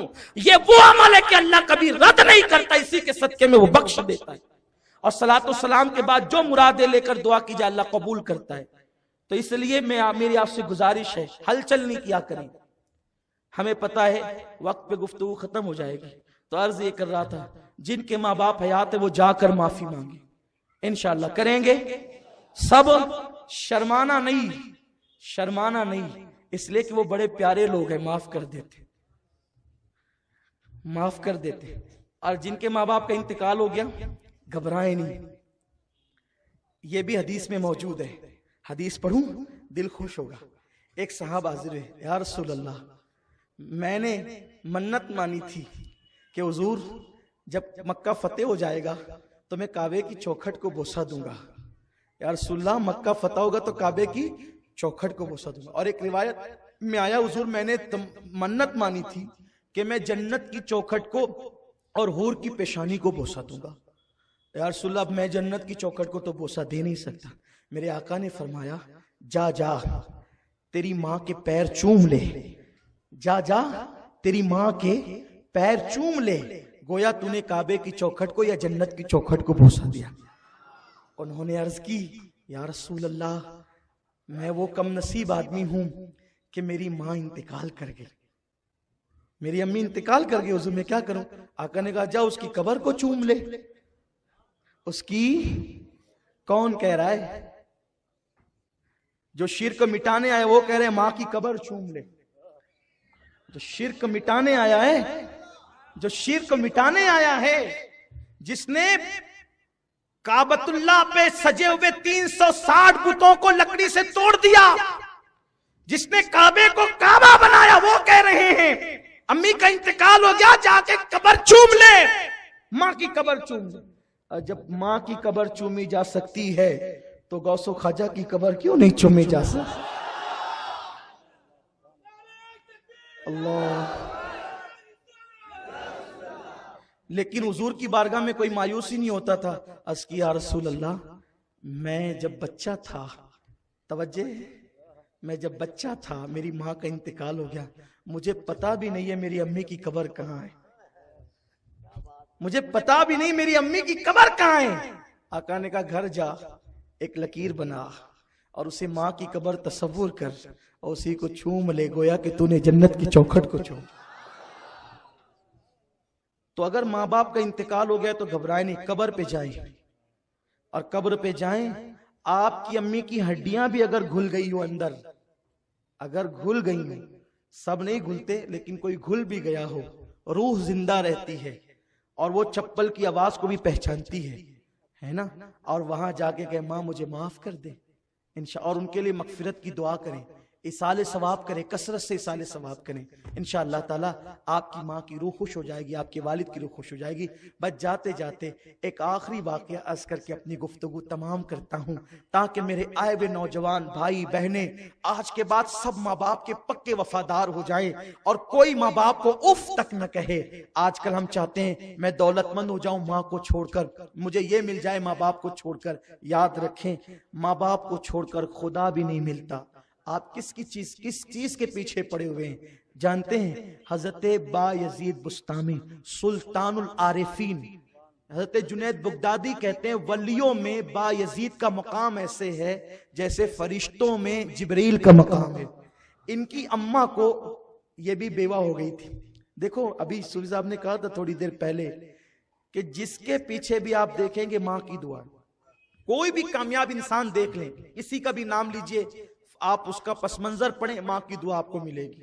गौस पाक का मर्तबा माँ की दुआ, गरीब नवाज माँ की दुआ, मखदूम अशरफ माँ की दुआ। किसी भी बुजुर्गों को देख लें, अरे कोई बुजुर्ग बनता ही नहीं माँ की दुआ के बगैर, इसलिए इनकी दुआएं लो अल्लाह रद्द नहीं करता। अल्लाह लोगों की दुआएं रद्द कर देता है, वो मालिको मुख्तार है, लेकिन माँ बाप की दुआ कभी रद्द नहीं करता। आका फरमाते दुआ वालिदी लिवलदी का दुआई लकुम, कि तुम्हारे बाप की दुआ तुम्हारे हक में ऐसी है जैसे नबी की दुआ उम्मती के लिए हुआ करती। कोई मुश्किल मुहिम आए, आओ बैठो उनके पास, दुआ कराओ, अल्लाह हल करेगा, मसाइल हल करेगा। तो इनकी अम्मी बहुत प्यार करती थी हजरत बायजीद बुस्तामी से। छोटे से बच्चे थे, इनकी माँ को शौक था आलिम बनाने का। अच्छा यहाँ एक बात भी मैं वाजे कर दूं, आज माए बाप अपने बच्चों को डॉक्टर, टीचर, इंजीनियर सब बनाना चाहते हैं, दीन की तालीम नहीं देना चाहते।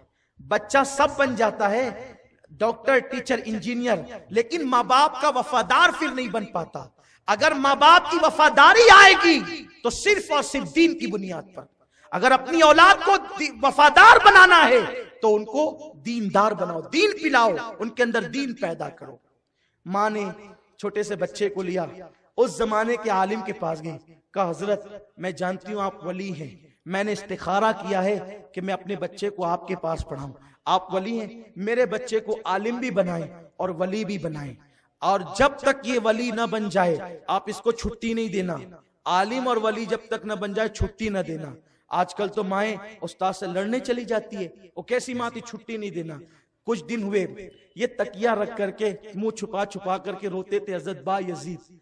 एक दिन उस्ताद से कहा उस्ताद माँ की बहुत याद आ रही, मेरी अम्मी की जियारत के लिए जाऊं? उस्ताद ने सोचा ना कहता हूं बच्चे का दिल टूटेगा, हाँ कहता हूं तो इसकी माँ से जो मैंने वादा किया खिलाफ होगा। तो क्या किया उस्ताद ने, 7 दिन का सबक एक दिन में दे डाला होमवर्क के तौर पे। कहा बेटे जब तक इतना सबक तू नहीं सुनाएगा छुट्टी नहीं होगी, सुना छुट्टी होगी। अब बायजीद 7 दिन का सबक एक दिन में सुनाना है। उस्ताद ने तो सोचा था कि भाई ये तो हो नहीं सकता। बायजीद सबक ले गए और रात को दुआ की, अल्लाह मैं अपनी माँ की जियारत करना चाहता हूँ, तेरे हबीब ने कहा माँ का चेहरा देखने से एक हज का सवाब मिलता है, मेरी माँ के चेहरे के सदके अल्लाह ये सबक मेरे लिए आसान कर दे। और याद करने बैठे, मिनटों में याद हो गया। सुबह आए फजर बाद, उस्ताद अब छुट्टी दीजिए। माँ, उस्ताद ने कहा वो सबक सुना? जी सुन लीजिए, पूरा सबक सुना दिया। कहा वादा किया था छुट्टी दीजिए। कहा बेटे जा, लेकिन जल्दी वापस आ। घर आए, रास्ते में सोच रहे थे आज तो फातिहाना शान से जा रहा हूं ना, तो मैं खूब माँ से प्यार करूंगा, खूब बातें करूंगा, खूब क्या क्या प्लान जहन में घूम रहे थे। जैसे दस्तक दी, का कौन? माँ बायजीद। कौन बायजीद? माँ तेरा बेटा बायजीद। चलो जाओ यहां से, जब तक आलिम नहीं बनना और वली नहीं बनना, आना नहीं, चेहरा नहीं दिखाना। चले गए रोते हुए। उस्ताद ने कहा क्या हुआ? कहा मेरी माँ ने मुझे भगा दिया, कहा मैं तेरा चेहरा नहीं देखूंगी जब तक तू आलिम और वली ना बन जाए। कहा कोई बात नहीं बेटा, आलिम बन गए, दस्तार हुई, दस्तार के बाद उस्ताद से कहा, अब जाऊं? कहा, बेटे अभी वली। तो कहा, हुजूर ये कैसे पता चलेगा कि मैं वली बन गया हूं? कहा, बेटे वो मंजिल आएगी। खूब मेहनत कराई। फिर एक दिन हुजूर ख्वाब में तशरीफ लाए, फरमाया कि बायजीद को छुट्टी दे दो, मैं कहता हूं कि वो अल्लाह का वली बन चुका है। बायजीद घर आए, माँ मैं वली बन गया और आलिम भी बन गया। माँ बेटे साथ में रहते। एक दिन कुरान पढ़ रहे थे, तवज्जो करें, हम इसी पर गुफ्तगू का इख्तिताम होगा। एक दिन कुरान पढ़ रहे थे, कुरान पढ़ते पढ़ते इस आयत पे पहुंचे, अल्लाह का शुक्र अदा कर और अपनी माँ का, जिस माँ ने तुझे अपने पेट में हमल की शक्ल में रखा, उस माँ का शुक्र अदा कर। आसमान की तरफ नजरें की, अल्लाह एक बंदा दो मालिकों का शुक्र कैसे अदा कर सकता है? माँ के पास आए, माँ से कहा, माँ विलायत में 28 मंजिलें हैं। ये सब अल्लाह वाले सूफिया किराम जानते हैं, हम लोग तो नीरे किताब पढ़ने पढ़ाने वाले ऐसे ही कम पढ़े लिखे लोग हैं। तो लेकिन बहरहाल किताबों में लिखा है तो बयान कर रहे हैं। विलायत की 28 मंजिलें है, तो बहुत सी मंजिलें, लेकिन बताइए 28 जाती है। जो वली बनते हैं उनको पता चलता है कहां से कहां पहुंचते हैं। एक मंजिल है विलायत की, मकाम हुजूरी। मकाम हुजूरी वो मकाम होता है कि बंदा हर वक्त अल्लाह उसके रसूल के जलवों में गुम हो जाता है। वो दरख्त पे नजर डालता है तो वहां अल्लाह रसूल का जलवा नजर आता है, सितारों को देखता है तो अल्लाह रसूल का जलवा नजर आता है, चांद को देखता है तो अल्लाह रसूल का जलवा नजर आता है, सूरज को देखता है तो अल्लाह, यानी कि हर जगह उसको जलवा यार नजर आता है। इसको कहते हैं मकाम हुजूरी। जब मकाम हुजूरी की तड़प थी तो माँ से कहा, माँ अल्लाह कहता है मेरा भी शुक्र अदा कर, माँ का भी अदा कर। मैं एक काम करो, मैं मकाम हुजूरी पाना चाहता हूँ, तो तुम अपना हक माफ कर दो ताकि मैं उसी की तरफ लग जाऊं और अपनी मंजिले मकसूद को पहुंच जाऊं। माँ होती है, अपनी औलाद की खुशी के लिए सब कुर्बान कर देती। तब बेटा ठीक है जा, है ना। कुछ लोग कहते हैं ना, माँ मैं तेरे साथ रहते रहते थक गया हूँ, अब माँ मैं अलग रहूं। हाँ बेटा जा, खुश रहे, माँ को तो तेरी खुशी चाहिए ना। और कुछ लोग तो इतने देर होशियार कहते हैं मैं तो इजाजत से निकला हूं ना अपनी माँ की। हाँ ठीक है, उसके दिल से पूछ जरा, अरे उसके दिल से पूछ। यही तो करबला में हुआ था ना, सबको कहा फी अमानिल्लाह फी अमानिल्लाह फी अमानिल्लाह, लेकिन जब मौला अली अकबर की बात आई तो अली अकबर 2 कदम हटते तो कहते इधर आ। कौन? वो हुसैन जो सब लुटा चुके। अली अकबर की जब बारी आई 2 कदम हटते, पीट करते तो इधर आ, फिर सीने से लगाते, मुंह चूमते, काफी अमानिल्लाह, फिर हटते तो इधर भी आ बेटा जरा और आ जा, फिर मुंह चूमते, फिर रोते, गाल चूमते, पेशानी चूमते। मौला अली अकबर कहते, बाबा एक बात पूछूं? कहा बेटा बिल्कुल। बाबा आपने कासिम को भेजा, ऐसा तो नहीं किया। चचा अब्बास को भेजा, ऐसा तो नहीं किया। चचा उमर इब्ने अली को भेजा, ऐसा तो नहीं किया। उस्मान इब्ने अली को भेजा, ऐसा तो नहीं किया। चचा आप बाबा आप ओनो मोहम्मद को भेजा, ऐसा तो नहीं किया। बाबा जान आप 2 कदम हटता, फिर बुलाते, सीने से लगाते, चूमते, फिर जाने नहीं देते। बाबा शहादत के लिए आखिर इतनी रुकावटें क्यों हैं, इतनी ताखीर क्यों है? बाबा जाने देना। उस वक्त तो मौला हुसैन ने कहा था, बेटे अब जरा आखिरी बार सीने से लग जा। और सीने से लगा के कहा था, अली अकबर इस दर्द का एहसास तुझे उस वक्त होता जब तेरे जैसा कोई तेरा खूबसूरत बेटा होता, जो हम शबीए रसूल होता, और वो टुकड़े टुकड़े होने को जाता, तो तब तुझे पता चलता कि दूर करना किसे कहते हैं। आप कहते हैं मैं माँ बाप से पूछ करके निकला हूं, उन्हें छोड़ करके मैं ससुराल में मुकीम हुआ हूं माँ की इजाजत से। मैं माँ को ईद मिलने भी नहीं जाता क्योंकि माँ ने कहा बेटा जा, तुझे इजाजत है। अरे पूछ उस माँ के दिल से, उसने इजाजत तो दी है, लेकिन उसके दिल पे क्या गुजरती है। उसने इसी दिन के लिए जवान किया था, पाला था, पोसा था कि तू छोड़ करके बुढ़ापे में बेसहारा उसे निकल पड़ेगा।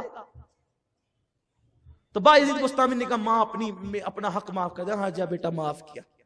बुजुर्गों ने लिखा है 3 रिवायतें मिलती हैं, 2 थी, आज और तहकीक की, आज पढ़ रहा था मां पर, तो तीसरी रिवायत भी और मुझे मिली। 20 साल 30 साल या 40 साल तक बायजीद बुस्तामी जंगलों में फिरते रहे, अल्लाह की इबादत करते। इन 30 20 या 40 सालों के अंदर कभी किसी से मिले तक नहीं, इबादत इबादत इबादत। दरख्त की पत्तियां खाई, रोजे रखे पानी पर, दरख्त की पत्तियों पे इफ्तार किया। एक दिन जंगल तब्दील कर रहे थे, जंगल इसलिए तब्दील करते थे कोई आकर मिल ना ले मुझसे, कोई टाइम पास ना कर दे मेरा, अल्लाह ही अल्लाह अल्लाह ही अल्लाह। एक दिन जंगल बदल रहे थे, जंगल बदलते बदलते अचानक बस्ती में आ गए, और बस्ती में जब आए हैं तो उस वक्त सोचा रे ये तो बिस्ताम आ गया, मैं तो अपने घर आ गया हूं। तो जब बस्ताम की बस्ती नजर आई तो दिल में ख्याल आया अम्मी से मिल लेते हैं। फिर नफ्स ने कहा अरे 40 साल हो गए भाई, तेरी माँ मर चुकी होगी। कहा ठीक है, माँ अगर जिंदा होगी तो दुआ ले लेंगे, मर चुकी होगी तो कब्र पे फातिहा पढ़ देंगे। इसलिए कि एक माँ की कब्र पे जाना ये हुजूर की सुन्नत थी। हज्जतुल वदा में हुजूर पहले माँ की कब्र पर गए। ये मत समझो कि मर के मिट्टी में मिल गए, जाया करो। हुजूर फरमाते जो जुमा के दिन माँ बाप की कब्र पे जाए, उसके मौत के बाद फरिश्ते उसकी कब्र की जियारत करेंगे। मरहूमीन को भूलो मत, उनको इसाले सवाब करो, उनकी कब्रों पे जाओ। हुजूर अलैहि सलाम खुद गए, सोचा कि चलो माँ की कब्र पे चले जाएंगे। लेकिन जब गली में आए तो रात काफी कड़ाके की सर्दी थी, घर सही सलामत देखा तो समझ गए कि माँ जिंदा है, हयात है। फिर सोचा चलो माँ को जगाएं। फिर दिल में ख्याल आया इबादत करके, वलिया माँ है, इबादत करके अभी सोई होगी, क्यों नींद में खलल पैदा करें। बैठ गए। बैठे बैठे एक अचानक ख्याल आया, बा यजीद तेरी दाढ़ी देख बिखरी हुई, कपड़े चितड़े हो गए, तू अपने आप को अगर आईने में देखे तो पहचान न सके तो तेरी माँ तुझे कैसे पहचानेगी। और पहले ही तो बूढ़ी थी, 40 साल हो गया, अभी कितनी बूढ़ी हो गई होगी। तो अगर वो नहीं पहचानेगी तो वो क्या दलील देगा कि तू इसी का बेटा है। खूब ज़हन में ख्याल आ रहा था। जैसे ही वुजू की आवाज पानी गिरने की आई और चलने फिरने की आई तो बस बायजीद खुश हो गया, अम्मी मेरी बेदार हो गई तहज्जुद के लिए। क्या वो माएँ थी, अल्लाह अल्लाह, तहज्जुद जिनकी फौत नहीं होती थी, तहज्जुद के लिए मेरी माँ बेदार हो गई। जैसे ही उठे और दरवाजे पे एक हाथ मारा, दस्तक दी, अंदर से एक भर्राई हुई आवाज आई, बायजीद मेरे बेटे तू आ गया, बायजीद मेरे बेटे तू आ गया। बायजीद के पैरों के नीचे से जमीन खिसक गई। मैं तो सोच रहा था कि रात के अंधेरे में माँ पहचानेगी कि नहीं पहचानेगी। 40 साल बीतने के बाद भी मेरी माँ मेरे दस्तक के अंदाज को भी नहीं भूली। मेरी माँ मुझे कितना पहचानती है कि अंदाजे दस्तक को भी जानती है। जैसे दरवाजा खुला, सामने बेटे को देखा। अरे बेटा बुढ़ा हो जाए वो माँ के सामने बच्चा ही होता है, बेटा ही होता है। जब सामने देखा, गाल पकड़ लिए, यूं हाथों से पकड़ के कहती है, यकीन नहीं आता, सोच रही थी मैं ख्वाब तो नहीं देख रही हूँ। खुशी खुशी कहती, बायजीद तू आ गया। ये कहते हाँ मी में आ गया। तू आ गया? हाँ मी में आ गया। तू आ गया? हाँ मी में आ गया। बार बार बार बार, हत्ता के यकीन हो गया कि आ गया। तो दूसरा जुमला कहती, बेटा क्या हाल बना रखा है। रोने लगी, देख तेरी दाढ़ी, तेरे कपड़े कुछ कायदे की नहीं, कपड़े फट गए, चितड़े उड़ गए। माँ हाँ बड़ी इबादत और रियाजतें की। फिर माँ ने एक चुपता हुआ सवाल किया, बा यजीद मेरे बेटे तू मकाम हुजूरी चाहता था, तो विलायत का जो मकाम चाहता था, क्या वो मकाम तुझे मिल गया? वो मकाम मिला तुझे? अब बा यजीद बुस्तामी को एहसास हुआ, कहते हैं नहीं माँ, नहीं माँ, अल्लाह नहीं मिला। जो मकाम चाहता था वो मकाम नहीं मिला। बस इतना सुनना था, वो मकाम नहीं मिला। कितने साल हुए तुझे घर से निकले हुए? माँ 40 साल हो गए। 40 साल? हाँ माँ, मेरी गर्दन देख हरी हो गई है दरख्त की पत्तियां खा के। कभी पानी पे सहरी की, दरख्त की पत्तियों पे इफ्तार किया, कभी इफ्तार, कभी सहरी पत्तों पे की, इफ्तार पानी पे किया। ये हाल है, अल्लाह ही अल्लाह करता रहा, नहीं मिला माँ, खुदा नहीं मिला, नहीं मिला माँ। माँ माँ होती है। बेटे की दास्ताने गम सुना, आंखें आसमान की तरफ उठाई और यूं हाथ पकड़कर गालों का कहती, अल्लाह मेरा बेटा कितनी मेहनत कर रहा है तुझे पाने के लिए, अल्लाह ये जो मुकाम चाहता है दे देना मौला। बस इतना कहना था। बायजीद की आंखों से पर्दे उठ गए और जो देखना चाहते थे देख लिए। फौरन कदमों पे गिरे और फिर कहते, बायजीद दीवाना था, खुदा को जंगलों में ढूंढने निकला था। अरे बायजीद तुझे क्या खबर, जिस खुदा को तू जंगलों में ढूंढ रहा था वो खुदा तो यहाँ है और की तुफैल मिल जाया करता है। ये है माँ की बरकतें। इसलिए जो चाहते हो माँ से दुआ करो, अपना रिश्ता मजबूत करो। लेकिन अब इख्तिताम इस पर करूंगा, जब माँ के बगैर खुदा नहीं मिलता। ये एंड है मेरी गुफ्तगू का, दिल पे लिख के ले जाना। जब माँ के बगैर जंगलों में 40-40 साल तक मुजाहिदे और रियाजतें करने से माँ के बगैर खुदा नहीं मिलता, तो रसूल खुदा के बगैर खुदा कैसे मिल सकता है? मुस्तफा करीम के बगैर खुदा कैसे मिल सकता है? और जब माँ की बेअदबी करने वाला जन्नत में नहीं जाएगा, तो नबी की बेअदबी करने वाला जन्नत में कैसे जा सकता है? इसलिए माँ बाप का भी अदब करो और हुजूर का भी, क्योंकि हुजूर का मर्तबा माँ बाप से, जिसने जन्नत समेट कर रखी है माँ के कदमों में, वो मेरा रसूल है। तो जिस तरीके से बाप को ए बुढ़ा या ए भैया कहकर नहीं बुला सकते, उसी तरह नबी को बड़ा भाई भी नहीं कह सकते। जैसे माँ से चिल्ला के बात नहीं कर सकते, उसी तरह रसूल पाक से बेअदबी से बातें नहीं कर सकते। जैसे माँ की पीठ पीछे नहीं कह सकते मेरी माँ तो नाटी है, मेरी माँ तो ऐसी है, मेरी माँ तो ये है। बोलो कोई कहता है? इसलिए तकरीर में भी ऐसा मत कहा करो, मिंबर सजा करके मत कहा करो। उनको तो इल्मे गैब नहीं है, वो तो मर चुके हैं, वो तो बेटी की शफाअत भी नहीं कर सकते। बोलो माँ की गीबत करें तो इंसान जहन्नम में जाए, और जो नबी की इस तरह मिंबर लगा लगा कर बेअदबी करें तो वो लोग जन्नत में कैसे जा सकते हैं? इसलिए अगर अपनी दुनिया आखिरत का भला चाहते हो, हाथ जोड़कर सबसे कहता हूँ, इसको मसलकी तासुब का रंग न देना। जब माँ की बेअदबी जहन्नम तक ले जाती है, तो रसूल पाक की बेअदबी किस कदर तुम्हें जलील और रुसवा करेगी। इसलिए आओ आज माँ को भी मनाए, और जिसने माँ को माँ का रुतबा दिया, जिसने माँ का चेहरा देखने पे हज की बशारत दी, जिसने माँ के कदमों में जन्नत समेट कर रख दिया, उस रसूल को भी मनाए। अल्लाह ताला हम सबको तौफीक अता फरमाए। दौरान गुफ्तगू कोई गलती हो तो अल्लाह माफ करे।